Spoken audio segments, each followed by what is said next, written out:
Durka, we've got ourselves Complexity versus Power Rangers. Game 1 here, Winter Wyvern, Templar Assassin, Ember Spirit, and Clockwork for Complexity, Tusk, Queen of Pain, Bane, and Gyrocopter. Now for the PR boys. Power Rangers. Arcade now. They like to be called arcade. Excuse me. Arcade. They're no longer Arcade Power Rangers? No, their Twitter account is still Arcade Power Rangers. I think they are. Okay. But is it just me? It's their in-game used to be Arcade, and then like the line, and then Power Rangers. Now it's Arcade Esport. You might be right. I can't remember, but that does sound familiar. Yeah. Well. They've got a ton of aggression, eh? Husk got banned out by Complexity, but yeah. The amount of magic damage they can pump out early, it's pretty sickening. Complexity. Winter Wyvern again for Vlad.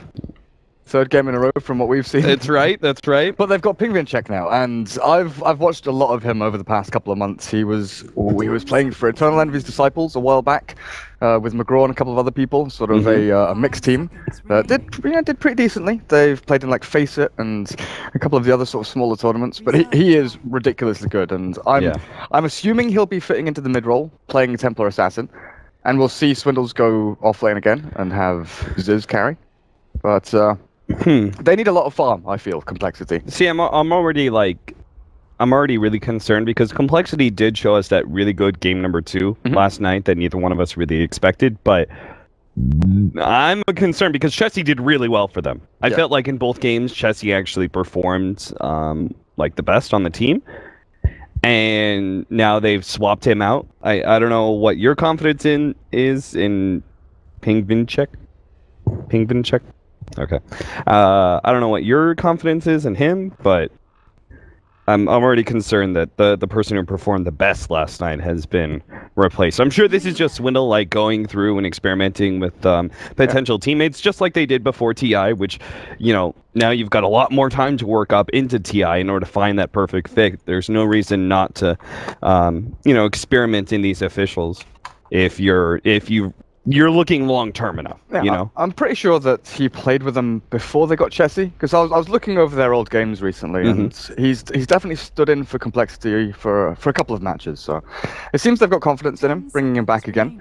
But Arcade, Lina is their last pick, so I'm guessing it's going to be the Bane Lina kind of roaming, looking for these kills, and if they can put their stamp on these lanes early on, you know, Nightmare into Rocket Barrage, Light Striker, they've got so much control early on. Yeah.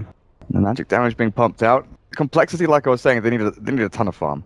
If their jungle camps get warded up, if there's Power Rangers, you know, taking tier 1s at 10 minutes, which they love to do, honestly, then where does Complexity go? Because a lot of their actual strength comes from that 10-minute mark where they're defending tier 1s with Clockwork level 6, sitting behind Ember or TA, and they counter-initiate.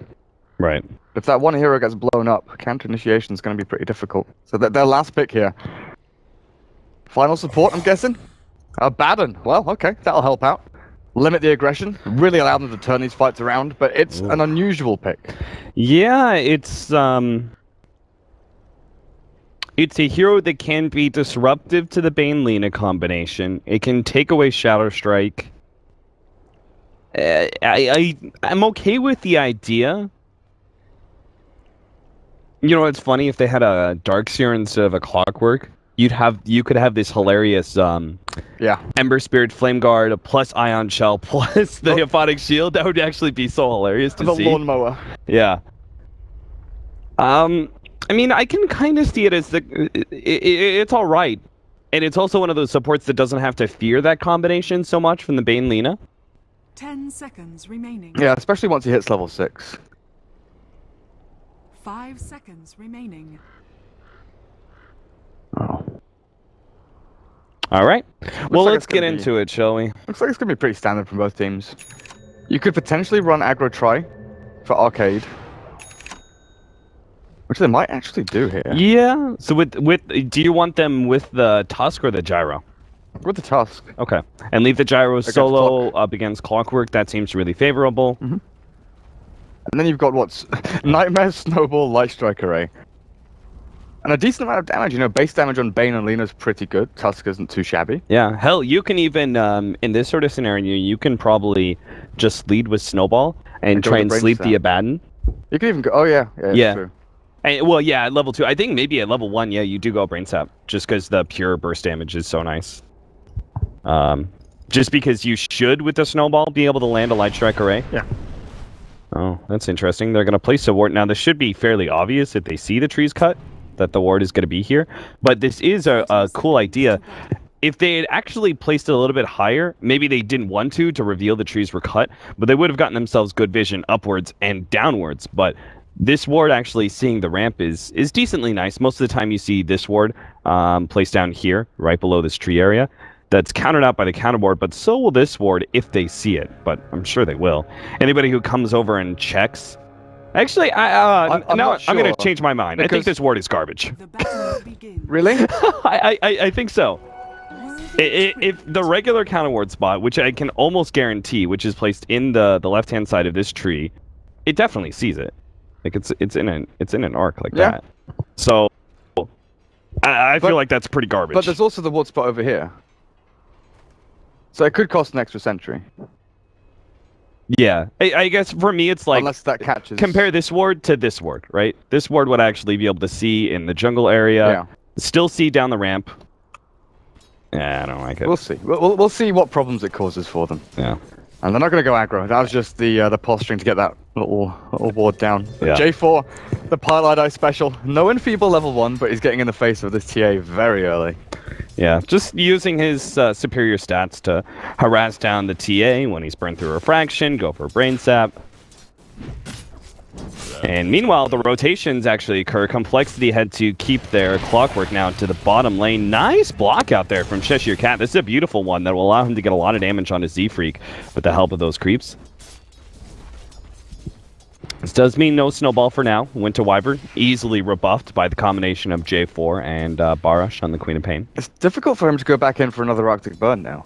Sitting on 200 HP, you could potentially even have a blink forward from the Quop. I think you probably just leave this lane. Yeah, I mean, you show up with Arctic Burn, you use it, and you get out. Yeah. I don't think you really... I mean, even using it now, he's potentially in trouble. Yeah, they're actually going to go on a J4 here, turn around Brain Sap, get some of that HP back, and... Barash actually took a lot of damage from the creeps during that period of time. I think if they'd gone for the Shadow Strike on the Wyvern, maybe they didn't have vision of him, but that's a kill on the Wyvern instead of... it's, you know, 6 of one, half a dozen of the other. It's either a kill on the Wyvern, which is worth a decent amount, or shutting down the Templar Assassin, forcing, what, a salve to come out? More tangos, even. Annoying the hell out of her. Cheshire Cat's getting a lot as the off-lane Tusk. Now, Swindle just got himself a great rune, the Regen, when he was low on mana and HP. What a great rune for him to find. Unfortunately, the pull's going to kind of stop some of his momentum as an offlaner, but as long as there's no Bane, he should do all right in this lane. And, oh, top lane, Cheshire Cat's going to die here most likely, unless he gets a pretty good snowball here to the left-hand side. And he will stay ahead of Z-Freak, so no body blocking opportunities there. Nice save. And no real nukes after the chains either. Mid lane battle still going on. Yeah, this is kind of weird. I just watched Queen of Pain just tank some extra hits from the Winter Wyvern. Barash? Bottom lane, Swindle. Oh, God, he just barely dies. That TP was so close to going out. Swindle, rather unfortunate. You're talking about a half a second of time difference there from giving away first blood and surviving. So Vlad is actually spending the majority of his time just stacking Ancients for the TA. No sentries coming out. Oh no, ping to check between the Nightmare as well as the Shadow Strike. They're going to burn through that pretty quickly, but the Rocket, oh, he starts bottling up. He's going to be good. That Cold Embrace, good time for Vlad to come in and manage to save the Templar Assassin there completely and almost got the turnaround kill on Barash thanks to the Clockwork Rocket, well placed by Swindle. Just imagine if he had level 3 though. The Queen of Pain dies, the Templar Assassin survives, and that middle lane is then won by Complexity.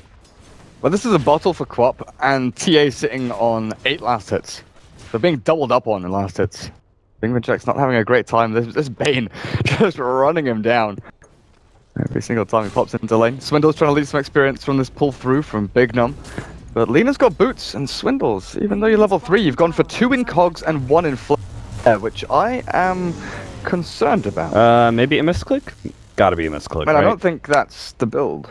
It's gotta be a misclick. There's no way that not having a level of battery assault or going the maxed out rocket flare build is worth an extra level in cogs. Like, sometimes I understand it against, heroes like Axe, Juggernaut, whatever, if you want to burn through their mana a little bit faster. Yeah. It's understandable, but still not the best. Mm-hmm.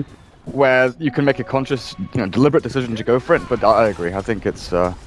Yeah, it'd really have to be one of those, like, one-on-one scenarios that you can get good cog burn, and the mana is incredibly important for the matchup. Mm-hmm. And I'm not quite sure who that would be against.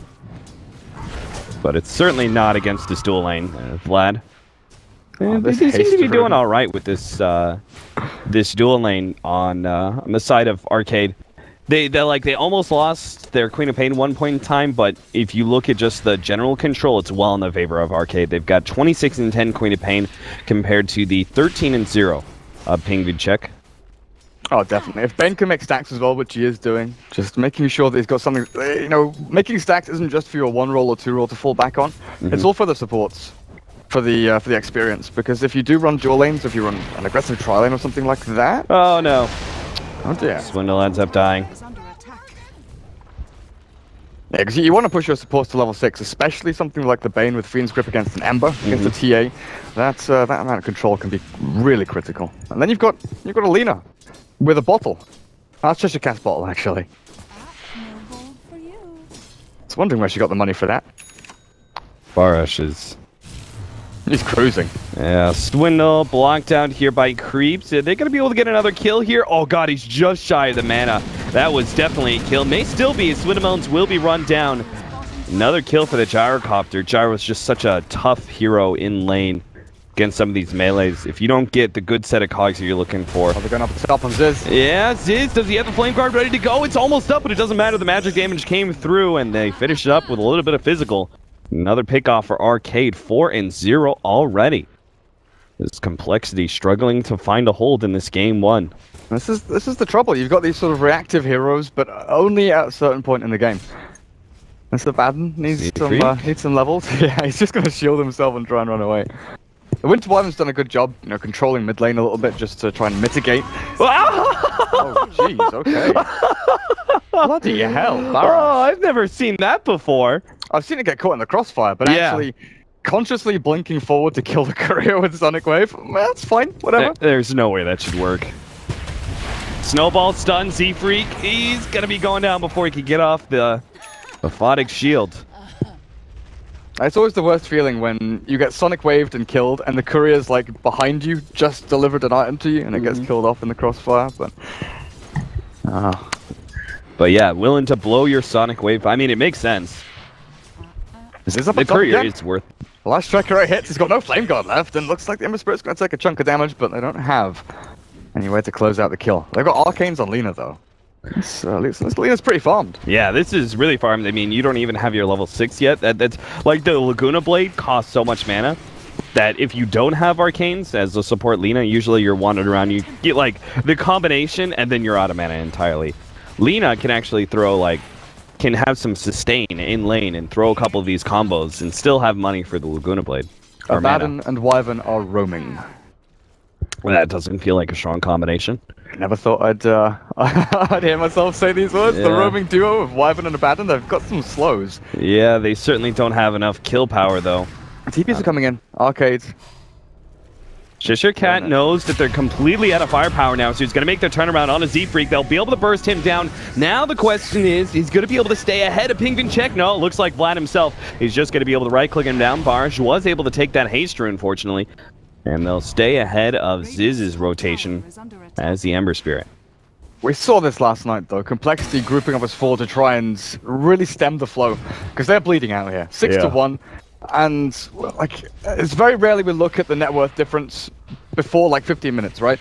But I just want to take a quick look. It's over 4,000, 8.5 minutes in. The Gyrocopter's free farming bot lane, the Queen of Pain, with 3.5k net worth. Plus the kills they've got, they've actually limited the farm of the Ember and the TA.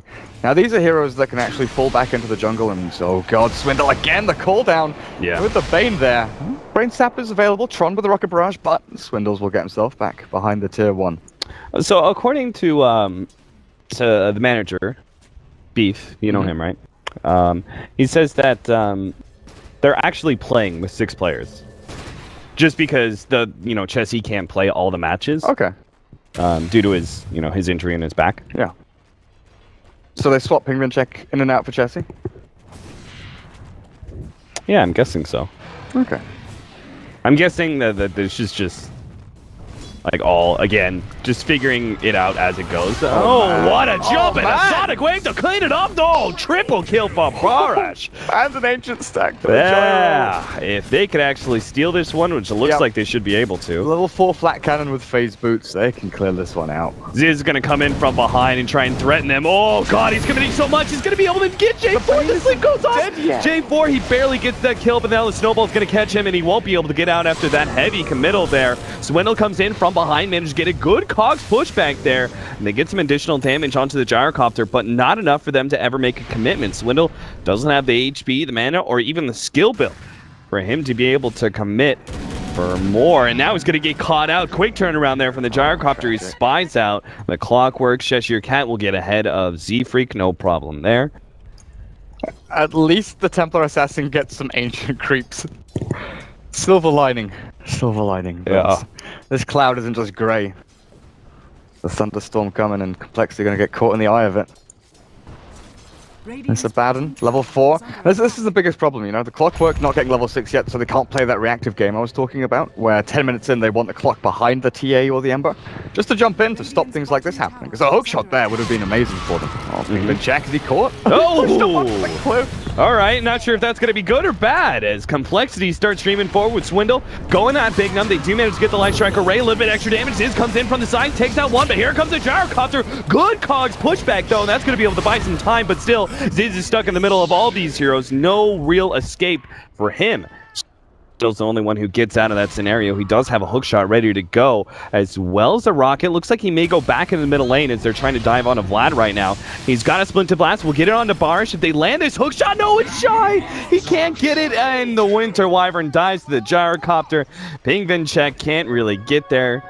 On the TA 14-3. Yeah.